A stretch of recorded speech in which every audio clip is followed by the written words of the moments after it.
observe depuis plusieurs années une augmentation de la menace liée aux drones, notamment à des fins de renseignement ou d'attaque. Cette menace reste compliquée à traiter du fait de la diversité, de l'autonomie et de la prolifération des drones à bas coût. Sur le terrain, les opérationnels ont besoin d'un système facilement déployable.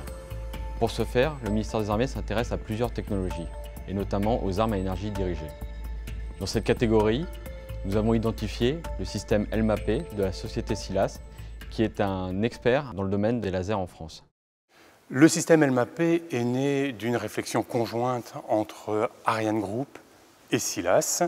Nous avons réuni nos compétences pour pouvoir développer ce système à partir de 2017, et ceci jusqu'en 2019.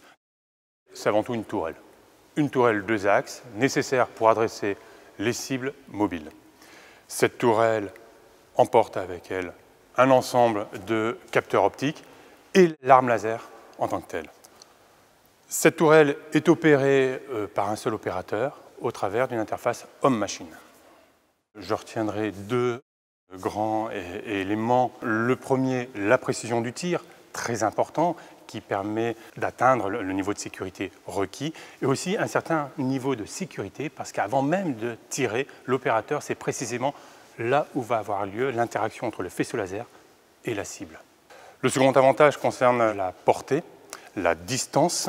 Cette distance peut atteindre pour LMAP 1 km. Cette distance est 3 à 4 fois supérieure aux technologies concurrentes de lutte anti-drone.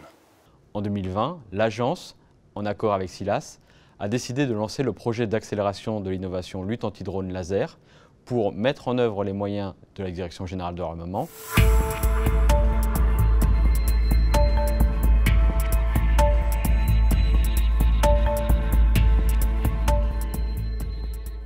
Il y a de nombreux centres d'expertise mobilisés dans le cadre du projet LMAP pour arriver à mettre en œuvre les essais qu'on est en train de jouer aujourd'hui.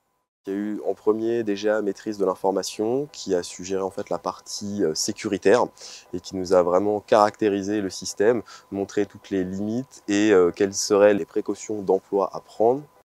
Après, il y a le deuxième centre qui est déjà essai de missile, en fait, qui s'est approprié cette étude de sécurité pour essayer de regarder comment on allait mettre en œuvre ce type d'essai-là sur leurs infrastructures à partir des données de sécurité faites par le centre de DGA maîtrise de l'information.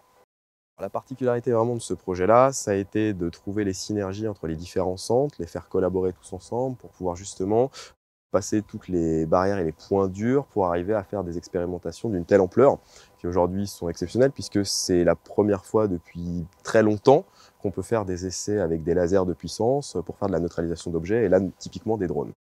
Le site de Biscarrosse a été choisi pour réaliser ces essais armes laser en raison de sa grande étendue disponible qui permet de réaliser les essais en toute sécurité. Et il faut savoir aussi que Biscarrosse est un des rares centres en Europe à pouvoir mettre en œuvre un système d'armes laser. Donc dans le cadre de cette campagne, on va utiliser 3 zones bien distinctes. Donc la première, le PCTM, où on va retrouver l'ensemble de la conduite de l'essai. La deuxième, la zone rail, où on va retrouver les gens des cibles et la zone pour faire évoluer les drones.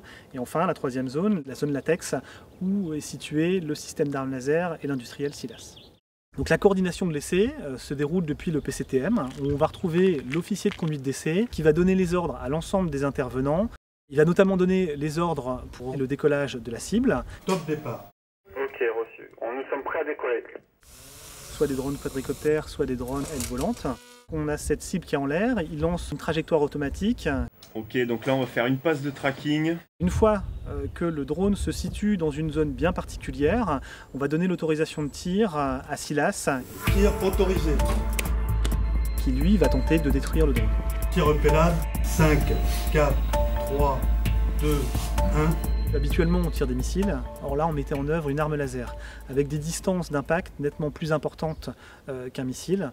Donc on a dû s'adapter pour pouvoir accueillir ce système et pouvoir réaliser des essais en toute sécurité. On a eu vraiment de très bons résultats avec ce projet-là. On arrive à neutraliser des drones en quelques secondes. Ça a dépassé nos espérances. Ça veut dire qu'aujourd'hui, on a réussi à neutraliser des cibles dans un temps plus faible que ce qu'on s'attendait.